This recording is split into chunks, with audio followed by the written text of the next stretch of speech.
नमस्कार साथियों, हमारी YouTube चैनल तैयारी 24x7 में आपका स्वागत है।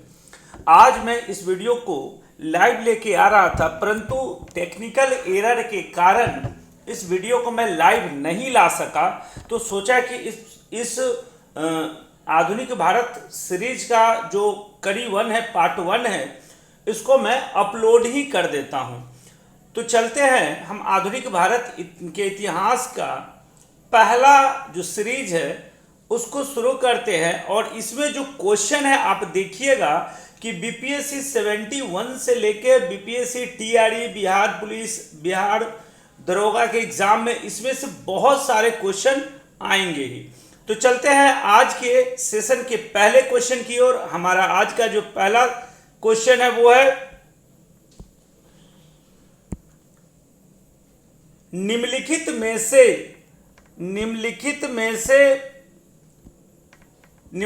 से किस क्षेत्र में रैयतवाड़ी व्यवस्था लागू नहीं थी।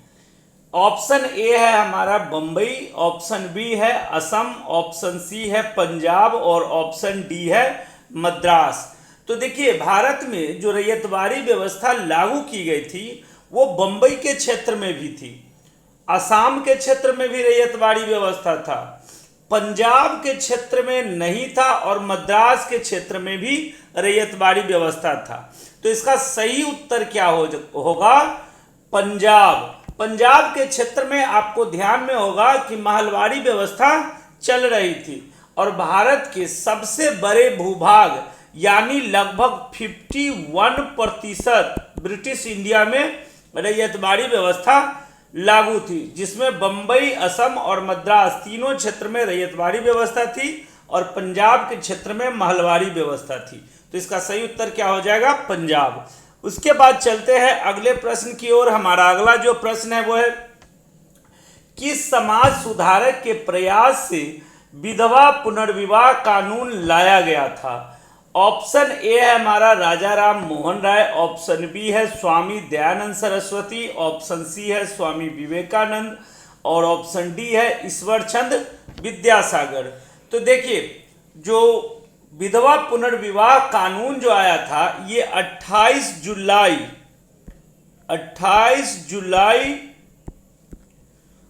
1856 ईस्वी को विधवा पुनर्विवाह कानून लाया गया था। और इसमें ईश्वर चंद्र विद्यासागर की बहुत देन है, बहुत बड़ी देन है कि ईश्वर चंद्र विद्यासागर जो ऐसे समाज सुधारक व्यक्ति थे जिन्होंने प्रयास किया। और लॉर्ड कैनिंग उस समय थे। विधवा पुनर्विवाह कानून जब लाया गया था उस समय भारत के गवर्नर जनरल लॉर्ड कैनिंग थे। तो इसका सही उत्तर क्या हो जाएगा? ईश्वर चंद्र विद्यासागर। उसके बाद चलते हैं अगले प्रश्न की ओर। हमारा अगला जो प्रश्न है वो है भारत के किस गवर्नर जनरल के शासन काल में टेलीग्राम की शुरुआत हुई थी। ऑप्शन ए है हमारा Lord William Bentinck, option B है लॉर्ड कर्जन, ऑप्शन सी है लॉर्ड डलहौजी और ऑप्शन डी है लॉर्ड कैनिंग। तो देखिए, इसका सही जो उत्तर होगा वो लॉर्ड डलहौजी होगा। लॉर्ड डलहौजी के शासनकाल में 1853 ईस्वी में भारत में टेलीग्राफ की शुरुआत की गई थी। तो इसका सही उत्तर क्या हो जाएगा? लॉर्ड डलहौजी। उसके बाद चलते हैं अगले प्रश्न की ओर। हमारा अगला जो प्रश्न है वो है निम्नलिखित में से किस गवर्नर जनरल ने सती प्रथा का उन्मूलन किया था। ऑप्शन ए है हमारा Lord William Bentinck, option B है लॉर्ड कर्जन, ऑप्शन सी है लॉर्ड डलहौजी और ऑप्शन डी में है Lord Canning.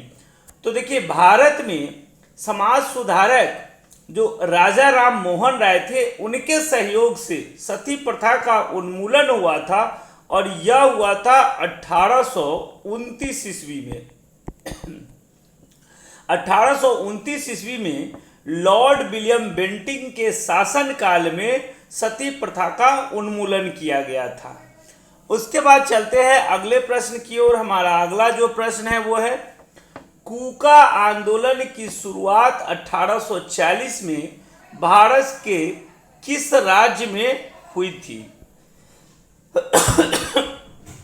Sorry, option A है हमारा महाराष्ट्र, ऑप्शन बी है असम, ऑप्शन सी है पश्चिम बंगाल और ऑप्शन डी है पंजाब। तो कूका आंदोलन जो है ना वो 1840 ईस्वी में पंजाब के क्षेत्र में बाबा राम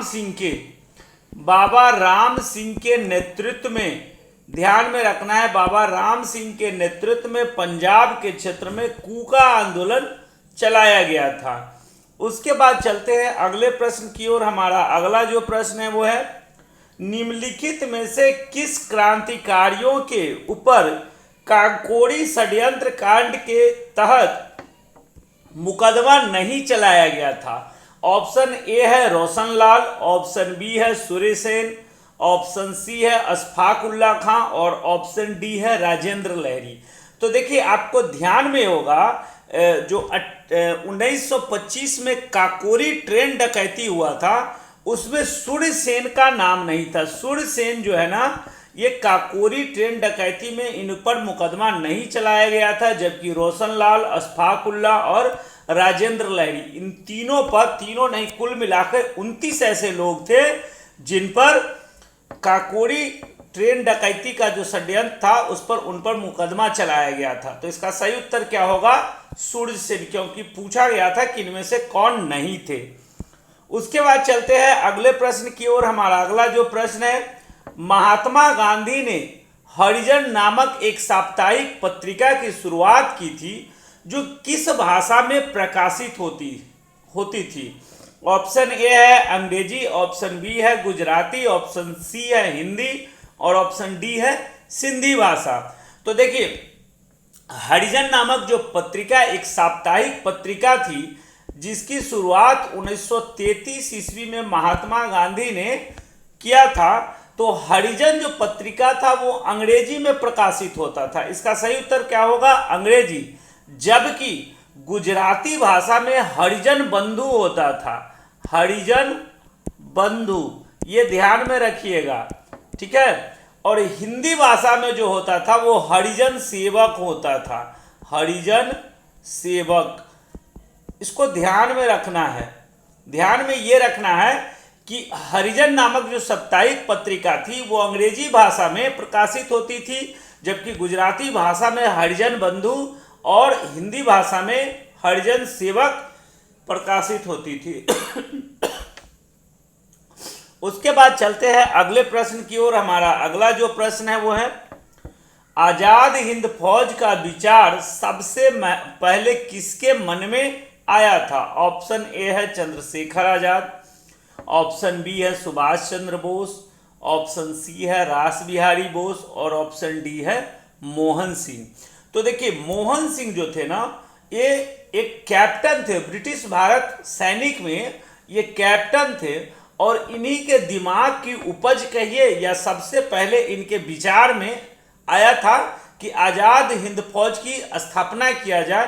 तो इसका सही उत्तर क्या हो जाएगा? मोहन सिंह हो जाएगा। उसके बाद चलते हैं अगले प्रश्न की ओर। हमारा अगला जो प्रश्न है वो है, 1922 ईस्वी में कांग्रेस का वार्षिक अधिवेशन कहाँ आयोजित किया गया था? ऑप्शन ए है बांकीपुर पटना, ऑप्शन बी है रामगढ़, ऑप्शन सी है गया और ऑप्शन डी है लखनऊ। तो देखिए 1922 में कांग्रेस का जो अधिवेशन हुआ था वो 37वां अधिवेशन गया में, बिहार के गया में हुआ था। गया में हुआ था और इसके जो अध्यक्ष थे वो सीआर दास थे। सीआर दास, चितरंजन दास जो थे वो इसके अध्यक्ष थे। तो ध्यान में रखना है कि 1922 ईस्वी में कांग्रेस का वार्षिक अधिवेशन जो था वो बिहार के गया जिले में था और यह 37वां अधिवेशन था और इसके जो अध्यक्ष थे वो चितरंजन दास थे। उसके बाद चलते हैं अगले प्रश्न की ओर। हमारा अगला जो प्रश्न है वो है, द्विराष्ट्र सिद्धांत का बीज किस सुधार के अंतर्गत बोया गया था? ठीक है, इसको ध्यान में रखना है। द्विराष्ट्र सिद्धांत का बीज जो है वो किस सुधार के अंतर्गत बोया गया था? ऑप्शन ए है मार्ले मिंटो सुधार, ऑप्शन बी है चेम्सफोर्ड सुधार, ऑप्शन सी है 1935 का अधिनियम और ऑप्शन डी है साइमन कमीशन। तो देखिए द्विराष्ट्र सिद्धांत जो है ना वो मार्ले मिंटो सुधार जो 1909 में हुआ था, इसके अंतर्गत अल्पसंख्यकों के लिए पृथक, मुस्लिमों के लिए अलग से पृथक निर्वाचन क्षेत्र दिया गया था और यहीं से द्विराष्ट्र सिद्धांत की बीज बोई गई थी। तो इसका सही उत्तर क्या हो जाएगा? मार्ले मिंटो सुधार जो है ना ये द्विराष्ट्र सिद्धांत का बीज इसको कहा जाता है, जिससे बाद में भारत पाकिस्तान का बंटवारा होने का नौबत आ गया था। चलते हैं अगले प्रश्न की ओर। हमारा अगला प्रश्न है वो है वर्ष 1928 ईस्वी में हिंदुस्तान सोशलिस्ट रिपब्लिकन एसोसिएशन की स्थापना कहाँ हुई थी? ऑप्शन ए है कानपुर, ऑप्शन बी है दिल्ली, ऑप्शन सी है इलाहाबाद और ऑप्शन डी है लाहौर। तो देखिए 1928 में हिंदुस्तान सोशलिस्ट रिपब्लिक एसोसिएशन की स्थापना दिल्ली के फिरोज शाह कोटला मैदान में इसका हुआ था। तो इसका सही उत्तर क्या हो जाएगा? दिल्ली हो जाएगा। उसके बाद चलते हैं अगले प्रश्न की ओर। हमारा अगला प्रश्न है कि किस वर्ष पूना में महिला विश्वविद्यालय की स्थापना हुई थी? ऑप्शन ए है 1912, ऑप्शन बी है 1873, ऑप्शन सी है 1925 और ऑप्शन डी है 1916। तो 1916 में इसका सही उत्तर क्या होगा? 1916 में पूना में महिला विश्वविद्यालय की स्थापना की गई थी। उसके बाद चलते हैं अगले प्रश्न की ओर। हमारा अगला जो प्रश्न है वो है भारत छोड़ो आंदोलन किसकी प्रतिक्रिया में प्रारंभ किया गया था?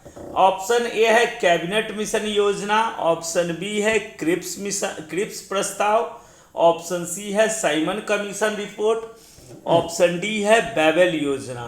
तो इसका सही उत्तर जो होगा क्रिप्स मिशन की विफलता जो था ना, भारत में जो क्रिप्स मिशन आया था 1942 में, तो उसकी विफलता के बाद भारत में भारत छोड़ो आंदोलन की प्रतिक्रिया तेज हो गई थी। तो इसका सही उत्तर क्या हो जाएगा? Cripps Mission. उसके बाद चलते हैं अगले प्रश्न की ओर। हमारा अगला जो प्रश्न है भारत के स्वतंत्र होते समय इंग्लैंड का प्रधानमंत्री कौन था?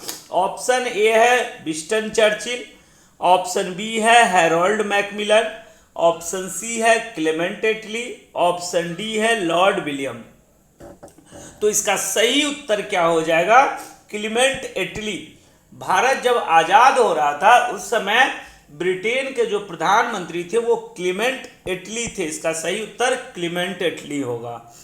उसके बाद चलते हैं अगले प्रश्न की ओर। हमारा अगला जो प्रश्न है मुस्लिम लीग ने मुक्ति दिवस कब मनाया था? तो देखिए मुस्लिम लीग ने क्या किया था, ऑप्शन यहाँ पे क्या है 1939, 1942, 1946 और 1947। तो मुस्लिम लीग ने क्या किया था 22 अक्टूबर 1939 को इन्होंने मुक्ति दिवस के रूप में मनाया था। तो इसका सही उत्तर क्या हो जाएगा 1939। उसके बाद चलते हैं अगले प्रश्न की ओर। हमारा अगला प्रश्न है आचार्य विनोबा भावे किस आंदोलन में भाग लेने के लिए पहली बार गिरफ्तार हुए थे? ऑप्शन ए है बारडोली आंदोलन, ऑप्शन बी में है असहयोग आंदोलन, ऑप्शन सी है सविनय अवज्ञा आंदोलन और ऑप्शन डी है चंपारण सत्याग्रह। तो विनोबा भावे जो गांधी जी के बड़े नजदीकी व्यक्ति थे, इन्होंने सविनय अवज्ञा आंदोलन 1930 में पहली बार गिरफ्तार हुए थे। तो इसका सही उत्तर क्या होगा सविनय अवज्ञा आंदोलन। उसके बाद चलते हैं अगले प्रश्न की ओर। हमारा अगला प्रश्न है कि कलकत्ता से 1912 में अल हिलाल नामक समाचार पत्र को किसने प्रकाशित किया था? ऑप्शन ए है सचिंद्र नाथ सन्याल, ऑप्शन बी है अबुल कलाम आजाद, ऑप्शन सी है तारक नाथ दास और ऑप्शन डी है अजीत सिंह। तो अल हिलाल समाचार पत्र जो था ना ये अबुल कलाम आजाद द्वारा 1912 ईस्वी में कलकत्ता से प्रकाशित किया जाता था। तो इसका सही उत्तर क्या होगा अबुल कलाम आजाद। उसके बाद हम चलते हैं अगले प्रश्न की ओर। हमारा अगला जो प्रश्न है अभिनव भारत सभा की शुरुआत किसने की थी?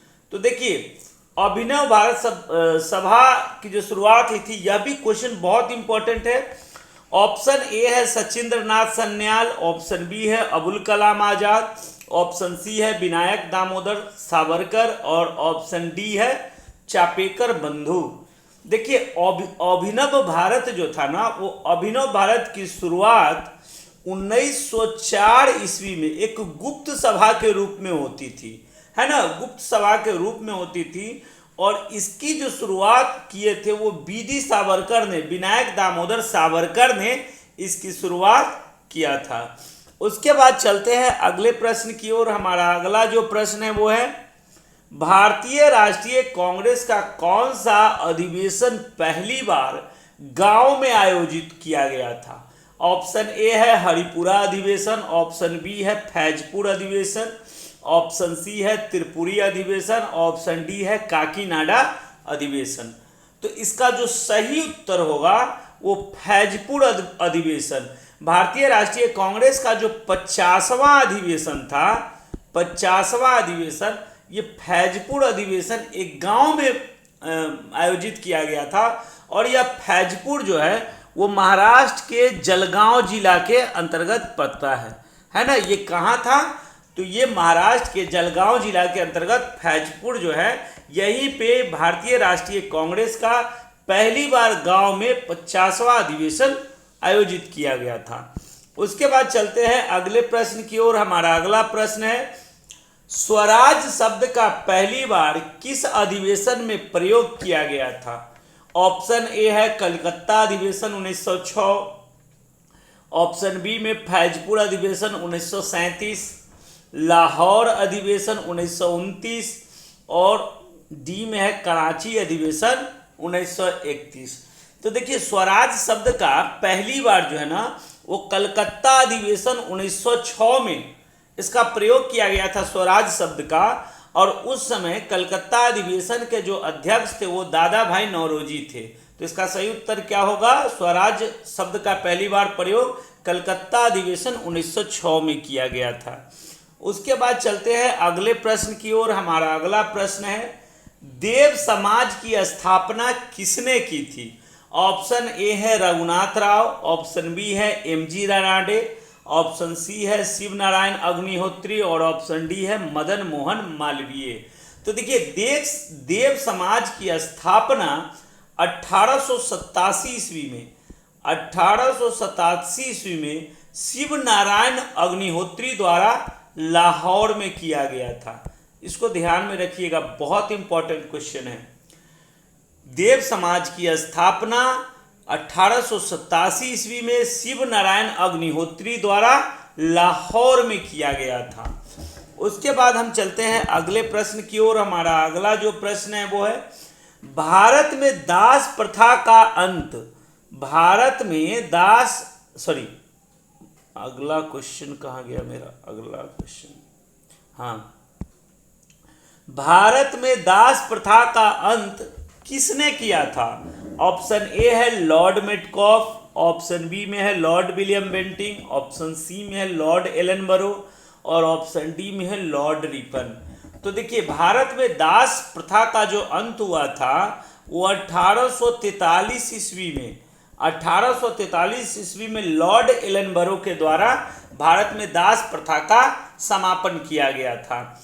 उसके बाद चलते हैं अगले क्वेश्चन की ओर। हमारा अगला जो प्रश्न है वो कौन है, देखिए भारतीय प्रेस का मुक्तिदाता, भारतीय प्रेस का मुक्तिदाता, भारतीय प्रेस का मुक्तिदाता के रूप में किसे जाना जाता है। ये बहुत इंपॉर्टेंट क्वेश्चन है, बहुत बार पूछा भी गया है। ऑप्शन ए है लॉर्ड मेटकॉफ, ऑप्शन बी है Lord William Bentinck, option C है लॉर्ड एलनबरो और ऑप्शन डी है लॉर्ड रिपन। तो भारत में ये जो प्रेस मुक्तिदाता जो कहा जाता है वो लॉर्ड मेटकॉफ को कहा जाता है। ठीक है, इसका सही उत्तर क्या हो जाएगा, लॉर्ड मेटकॉफ। उसके बाद चलते हैं अगले प्रश्न की ओर। हमारा अगला प्रश्न है कि भारत भारतीयों के लिए है, यह नारा किसने दिया था। ऑप्शन ए है सुभाष चंद्र बोस, ऑप्शन बी है चंद्रशेखर आजाद, ऑप्शन सी है स्वामी दयानंद सरस्वती और ऑप्शन डी है स्वामी विवेकानंद। तो भारत भारतीयों के लिए है, यह नारा स्वामी दयानंद सरस्वती यानी आर्य समाज के द्वारा और वो भी स्वामी दयानंद सरस्वती के द्वारा कहा गया था कि भारत भारतीयों के लिए है। उसके बाद हम चलते हैं अगले प्रश्न की ओर। हमारा अगला प्रश्न है, शुद्धि आंदोलन के प्रवर्तक के रूप में किसे जाना जाता है? ऑप्शन ए है सुभाष चंद्र बोस, ऑप्शन बी है चंद्रशेखर आजाद, ऑप्शन सी है स्वामी दयानंद सरस्वती और ऑप्शन डी है स्वामी विवेकानंद। तो देखिए, शुद्धि आंदोलन के प्रवर्तक के रूप में स्वामी दयानंद सरस्वती को ही जाना जाता है। तो इसका सही उत्तर क्या होगा? स्वामी दयानंद सरस्वती। उसके बाद चलते हैं अगले प्रश्न की ओर। हमारा अगला प्रश्न है, अलीपुर केस में सरकारी गवाह कौन बन गया था? देखिए, ये अलीपुर षड्यंत्र जो था ना, अलीपुर बम कांड जो था, वो 1908 ईस्वी में ये पश्चिम बंगाल के क्षेत्र में हुआ था। अलीपुर जो जगह है वो पश्चिम बंगाल में है। तो 1908 ईस्वी में अलीपुर कांड में जो बहुत सारे जो राष्ट्रवादी लोग थे उनका इस केस में नाम आया था। इसमें सरकारी गवाह कौन बन गया था? तो सरकारी गवाह जो है ना वो बना था नरेंद्र गोसाई। नरेंद्र गोसाई जो है ये सरकारी गवाह बन गए थे, लेकिन बाद में जेल में, अलीपुर जेल में सत्येंद्रनाथ जो घोष थे, सत्येंद्रनाथ घोष क्या किए थे? इनकी हत्या कर दिए थे अलीपुर जेल में ही। तो ध्यान में रखना है कि अलीपुर केस में सरकारी गवाह बनने के बाद नरेंद्र गोसाई की हत्या सत्येंद्रनाथ घोष द्वारा अलीपुर जेल में ही कर दिया गया था। तो इसका सही उत्तर क्या हो जाएगा? नरेंद्र गोसाई। उसके बाद चलते हैं अगले प्रश्न की ओर। हमारा अगला प्रश्न है, व्हाइट मैन कमीशन के नाम से किसे जाना जाता है? ऑप्शन ए है क्रिप्स मिशन, ऑप्शन बी है कैबिनेट मिशन, ऑप्शन सी है वॉवेल योजना, ऑप्शन डी है साइमन कमीशन। तो देखिए, व्हाइट मैन कमीशन के नाम पर साइमन कमीशन को जाना जाता है, जो 1928 ईस्वी में भारत आया था। और इसी के मतलब आने पर भारत में साइमन गो बैक का स्लोगन भी लगा था कि साइमन कमीशन वापस जाओ, है ना। तो इसी को व्हाइट मैन कमीशन के भी नाम से हम जानते हैं। उसके बाद चलते हैं अगले प्रश्न की ओर। हमारा अगला जो प्रश्न है, जलियांवाला बाग हत्याकांड के विरोध में किसने राय बहादुर की उपाधि लौटा दी थी? ऑप्शन ए है महात्मा गांधी, ऑप्शन बी है रविंद्रनाथ टैगोर, ऑप्शन सी है जमनालाल बजाज और ऑप्शन डी है सैफुद्दीन किचलू। तो देखिए, राय बहादुर की उपाधि जमनालाल बजाज ने क्या किया था? जलियांवाला बाग हत्याकांड में इन्होंने अपनी राय बहादुर की उपाधि को लौटा दिया था, जबकि रविंद्रनाथ टैगोर ने नाइटहुड की उपाधि को लौटाया था और महात्मा गांधी ने कैसरे हिंद की उपाधि को लौटाया था। इसको ध्यान में रखना है। महात्मा गांधी ने कैसरे हिंद, रविन्द्रनाथ टैगोर ने नाइटहुड की उपाधि और जमनालाल बजाज ने राय बहादुर की उपाधि को लौटा दिया था। तो इसका सही उत्तर क्या हो जाएगा? जमनालाल बजाज। उसके बाद चलते हैं अगले प्रश्न की ओर। हमारा अगला जो प्रश्न है, इंग्लैंड में भारतीय सुधार समिति की स्थापना किसने की थी? ऑप्शन ए है राजा राम मोहन राय, ऑप्शन बी है दादा भाई नेहरू, ऑप्शन सी है श्याम कृष्ण वर्मा, ऑप्शन डी है भूपेंद्र नाथ। तो देखिए, इंग्लैंड में 1887 ईस्वी में दादा भाई नेहरू जी ने भारतीय सुधार समिति की स्थापना किया था। तो इसका सही उत्तर क्या होगा? दादा भाई नेहरू जी। उसके बाद चलते हैं आज के अंतिम प्रश्न की ओर। हमारा अंतिम प्रश्न है, किसने कहा था कि कांग्रेस क्षय रोग से मरने ही वाली है? ऑप्शन ए है बंकिम चंद्र चटर्जी, ऑप्शन बी है लॉर्ड कर्जन, ऑप्शन सी है अरविंद घोष और ऑप्शन डी है भूपेंद्र नाथ। तो अरविंद घोष ने कहा था कि कांग्रेस क्षय रोग से मरने ही वाली है। इसका सही उत्तर क्या हो जाएगा? अरविंद घोष। तो ये था हमारा आज का 30 क्वेश्चन आधुनिक भारत से। और ये जो क्वेश्चन था बहुत इंपॉर्टेंट है, सभी एग्जाम के लिए इंपॉर्टेंट है। और इसका जो सीरीज है वो कंटिन्यू मैं अभी आधुनिक भारत का सीरीज लेके आऊँगा। और कोशिश मेरा यही रहेगा कि अगर लाइव आ जाए तो लाइव में ज़्यादा बेहतर होगा। और बाद बाकी जो है हम मिलते हैं अगले वीडियो में। वीडियो पसंद आए तो हमारे चैनल को सब्सक्राइब करना ना भूले, साथ ही साथ बेल आइकन को ज़रूर दबाइएगा और चैनल को लाइक शेयर करना दोस्तों में ना भूले। तब तक के लिए मस्त रहिए, स्वस्थ रहिए, मन लगाकर पढ़ते रहिए। जय हिंद, गुड नाइट।